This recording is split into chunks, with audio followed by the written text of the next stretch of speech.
สู่ช่องหมายสะใภ้ตุรกีนะคะวันนี้มาชวนทำสูตรง่ายๆมีนาไปเห็นมาทุกคนน่าจะเห็นแหละค่ะเขาเพิ่งลง YouTube Table Daily นะคะเขาจะทำเป็นพวกขนมปังอะค่ะง่ายๆสไตล์กระทะซึ่งสูตรเนี้ยน่าลองบอกเลยว่าจริงๆเราไม่ต้องชั่งไม่ต้องตวงก็ได้นะคะเอาแค่ความหนึบประมาณเขาเนี่ยแหละค่ะเดี๋ยวมินาจะลองทำให้ดูแล้วก็จะดูว่าออกมาแล้วเป็นยังไงแต่ที่แน่ๆคือน่ากินไปเริ่มทำกันเลยไหมคะไปเริ่มทำกันเลยดีกว่าค่ะไปค่ะอารมณ์ดีใช่ไหมวันนี้แน่นอนอากาศดีใส่ผ้ากันเปื้อนลายไก่ใครซื้อไปยังหมดแล้วนะจ๊ะตัวนี้ไม่มีแล้วจ้า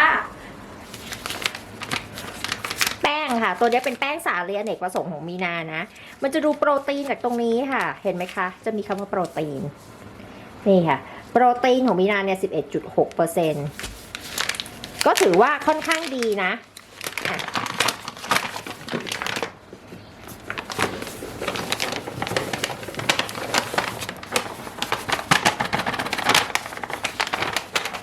นี่ค่ะ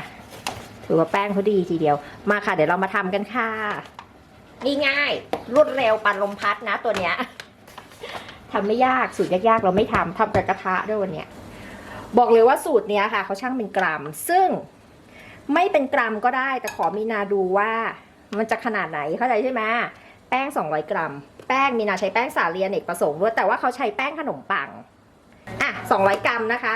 เสร็จแล้วเราจะใส่เกลือค่ะน้ำตาลและยีสต์เกลือน้ำตาลและยีสต์เนี่ยคือเรากะเอาได้เลยค่ะน้ำตาลใส่ไปเถอะค่ะ1 ช้อนชานะคะแล้วก็ยีสต์เนี่ยค่ะตัวมีนาเนี่ยใช้เป็น instant dye yeast นะคะช่วงนี้ใช้แต่อันนี้ประมาณ1 ช้อนชาเช่นเดียวกันตัวนี้ไม่จำเป็นต้องชั่ง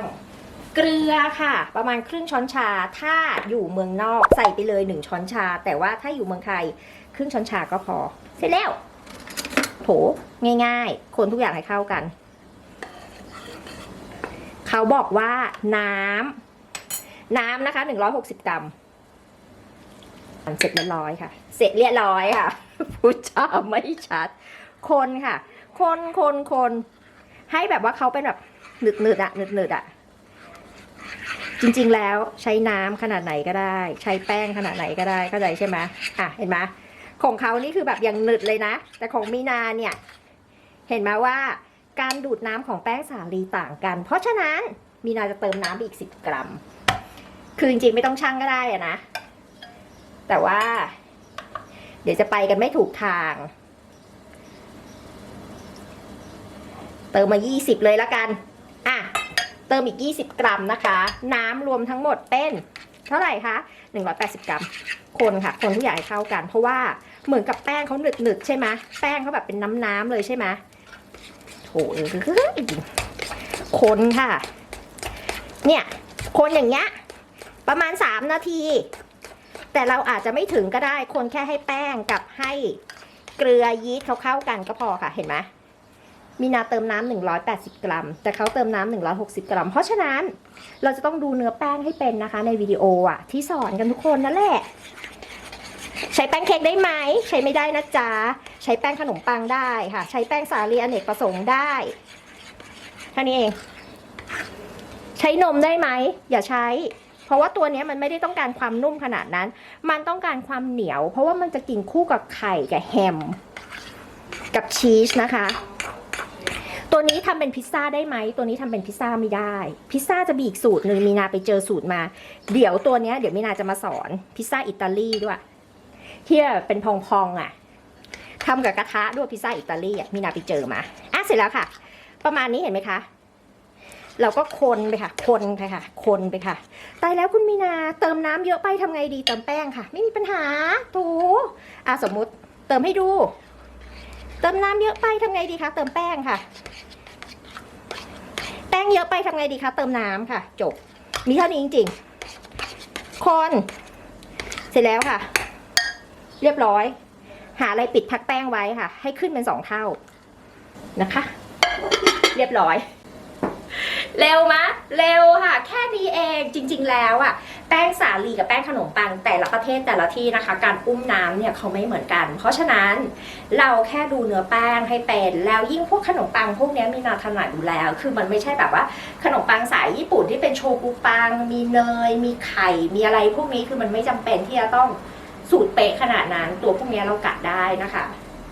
เดี๋ยวขอไปทำแยมกุหลาบก่อนแล้วแยมกุหลาบคืออะไรแยมกุหลาบคือแยมกลีบกุหลาบเนี่ยแหละค่ะ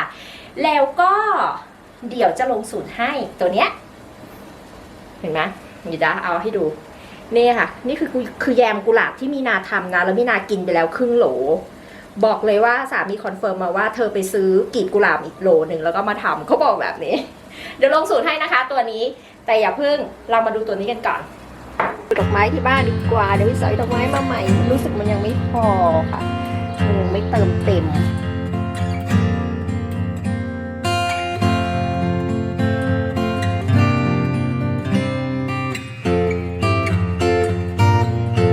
นะคะเป็นซอสโยเกิร์ตกระเทียมที่มีนาทำขึ้นก็จะมีกระเทียมค่ะจะใช้กระเทียมดองก็ได้หรือกระเทียมสดก็ได้นะคะเอามาบดให้ละเอียดเสร็จแล้วใส่กรีกโยเกิร์ตหรือพวกโยเกิร์ตเนื้อแข็งค่ะลงไปมัสตาร์ดนะคะพริกไทยเม็ดเกลือแล้วก็น้ำกระเทียมดองหรือน้ำผักดองนั่นเองนะจ๊ะ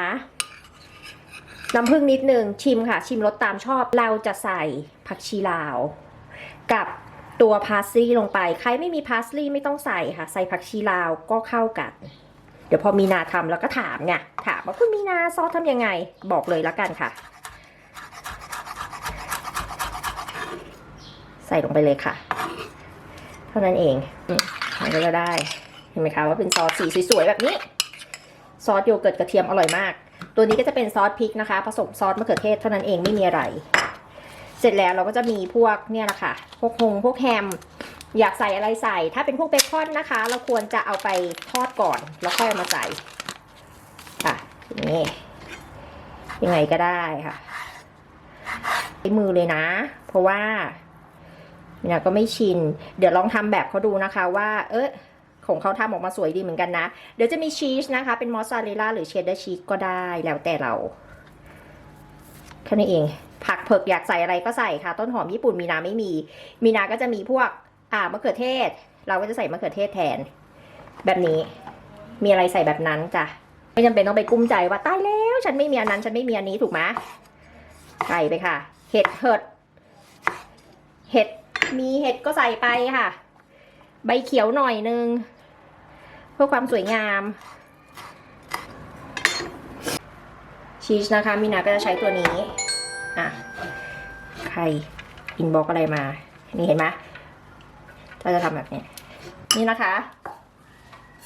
เนี่ยค่ะกระทะเนี่ยต้องทาน้ำมันเดี๋ยวเราเอามือเนี่ยนะคะทาน้ำมันแบบนี้ทาน้ำมันบางๆท้ายหมดจ้วงมันค่ะเท่านี้แล้วก็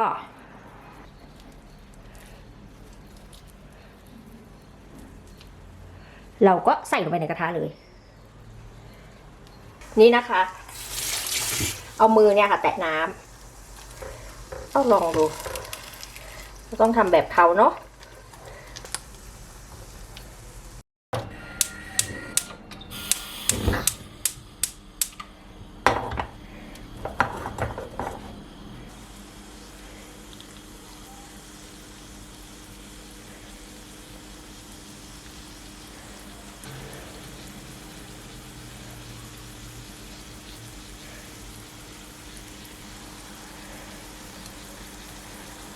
ใส่มะเขือเทศเลยค่ะตามชอบ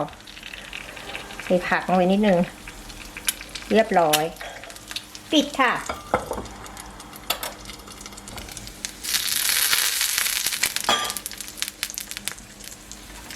สุดท้ายนะคะเราก็จะใส่ชีสลงไปจุกๆแบบนี้เรียบร้อยแค่นี้จริงๆนะเราจะกลับด้านก็ได้แต่ว่าไม่กลับก็ได้อันนี้พูดตรงเดี๋ยวนี้กลับด้านให้ดูเห็นไหมเหมือนกันค่ะอีกอันจะทำแบบไม่กลับด้านให้ดูนะสุกแล้วนะคะตัวนี้ก็จะได้แบบนี้นะอีกอันเนี่ยมีนาเอามือแตะน้ำเห็นไหมคะเอามือแตะน้ำนะแล้วก็จ้วงเขาขึ้นมาแบบนี้ค่ะแตะน้ำจะง่ายกว่าแตะน้ำมัน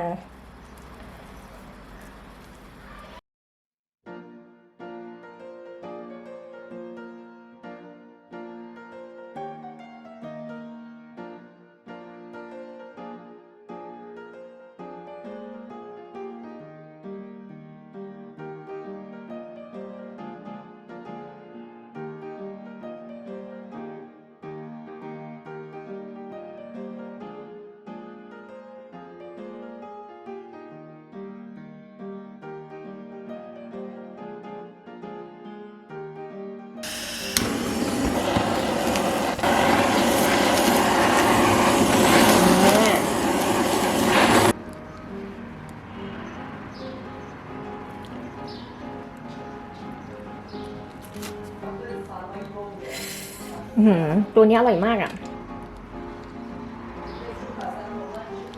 นะคะ คือเนื้อในเนี่ย ตัดให้ดูแล้วกัน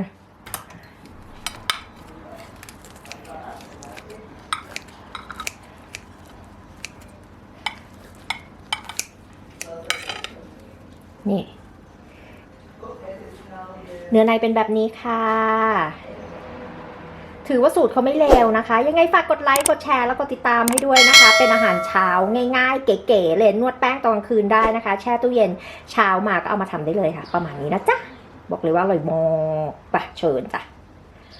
นี่นะ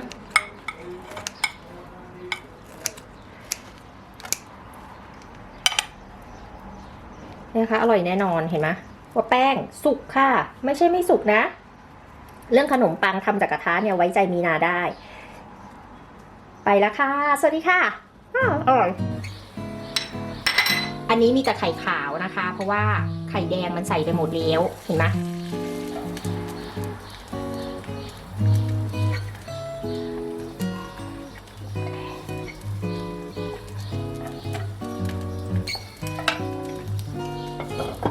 เห็นไหมคะ คือเราจะใส่แบบไหนก็ได้โถ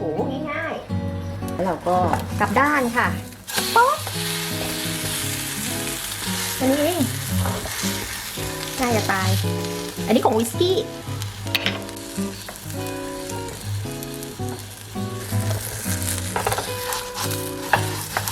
เห็นไหมคะความที่ร่อน